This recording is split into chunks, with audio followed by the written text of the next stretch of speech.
ရွေးချယ်ရေးဖြစ်ပါတယ်ရွေးချယ်လေးနဲ့တောက်ပေါ့နော် Hello ချဲဝဲပြီပါဒီနေ့တော့ရှာပြတောင်းထားတဲ့စိတ်လက်ပထောင်လေးလာလုပ်ပြတာပါလိုအပ်တာတွေကတော့ကိုယ်တိုင်6လမ်းထားတဲ့စိတ်သားကြောင့်တံပီယိုတီးတစ်လုံးပြီးရင်တော့ခရမ်းညင်တီးပေါ့နော်ငရုတ်သီးစိမ့်လက်ဖက်အစိုး30တာပါလက်ဖက်ကတော့ညွတ်30တာပဲတုံးထားပါတယ်လက်ဖက်ကိုရေးပြောင်းဆေးပေးလိုက်ပါမယ်ဆေးပြီးတော့ပြီးတော့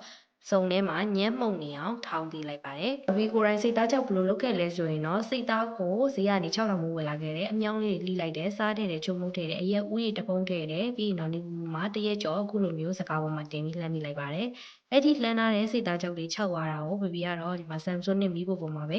အကုန်လုံးရောကင်ပေးလိုက်တယ်ပေါ့နော်။ကင်ပြီးတော့ထောင်းပြီးတော့အခုလိုမျိုးမြင်လေးတွေနှွာပေးလိုက်ပါ။နှွာထားတဲ့မြင်တွေကိုထောင်းထားတဲ့လက်ဖက်တွေထည့်မယ်။ထောင်းထားတဲ့ငရုတ်သီးစိမ့်ထည့်မယ်။ကျက်သွန်ပြူထောင်းထားတာတစ်လုံးထည့်မယ်။ပြီးရင်တော့တံမြူတီကိုညှစ်ထည့်ပါမယ်။ရတာအတွက်ငွန်ကြားကြီးထည့်မယ်။ချိုမုန်းထည့်မယ်။စားထည့်ပါမယ်။အိမ်မှာအတုပ်တွေတုပ်တဲ့အခါပဲစီဆိုရင်အမီးလက်ထက်ကလေးကသုံးပါတယ်။နှစ်ပေါင်း20ကျော် brand ဖြစ်တဲ့အမီထွားပဲစီတန်ကိုပဲသုံးပါတယ်။တပိကနေထဲမှာ92နာရီကြာအစင်းတန့်စင်ထားလို့အနံဆူရှက်ရှမဖြစ်ပဲနဲ့တင်းနေတာပဲ။ရတာကလည်းစိတ်စိတ်လေး FJ လက်မှတ်လေးရှိတဲ့နိုင်ငံတကာတိမှတ်ပြု ISO လက်မှတ်တွေ AACCP လက်မှတ်တွေလည်းရှိတယ် local brand နဲ့မှာတော့စိတ်ချရဆုံးစီကဒီအမေထွားပဲပေါ့နော်ခုလိုမျိုးလက်ဖက်တွေလုပ်တဲ့အခါတော့တုပ်တွေတုပ်တဲ့အခါမှာဆိုဒီလိုပဲစီလေးကိုဒီလိုအများကြီးသုံးရတာကိုရတော့သဘောကျပါတယ်လက်ဖက်နှက်တဲ့အခါမှာ C99 ထည့်လေလက်ဖက်ကကြာရှည်ခံနေပါပဲနော်အလင်းဖြစ်ဖြစ်ကော်ဘူးထဲမှာဖြစ်ဖြစ်လက်ဖက်ထောင်းလာတာကိုစီမြုပ်အောင်ထည့်ပြီးတော့ကြာကြီးထားလို့ရပါတယ်เนาะဒါကတော့ baby ခရမ်းညင်ကြီးကိုတဝက်ချမ်းပြီးတော့ထဲကစီတွေကိုဖယ်ထုတ်ထားတယ်ထောင်းထားတဲ့စိတ်လက်ဖက်ထောင်းထည့်တယ်ကျွတ်တုံပြူကြောဖြူးတယ်နှမ်းဖြူပါတယ်ဒါကတော့ baby ညဘက်တွေပြင်းနိုင်လို့စားပြတဲ့ခရမ်းညင်ကြီးစားတော့လက်ဖက်လေးပဲဖြစ်ပါတယ်เนาะဒီစားသွတ်လေးကအရန်အောင်မစားလို့ကောင်းပါတယ်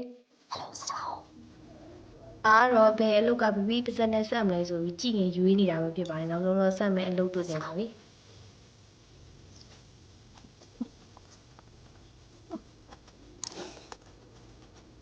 ဒါကတော့ရွေးချယ်ရေးဖြစ်ပါတယ်ရွေးချယ်လေးနဲ့တောက်ပေါ့နော် သူမချစ်တယ်ပြောတာတော့ယုံခဲ့သေးတာပဲဘီရဲ့ရေနွေးချမ်းဆိုတာလည်းယုံလိုက်ပါနော်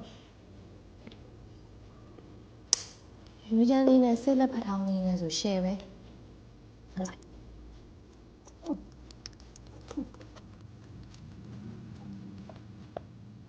မစားဘူးလား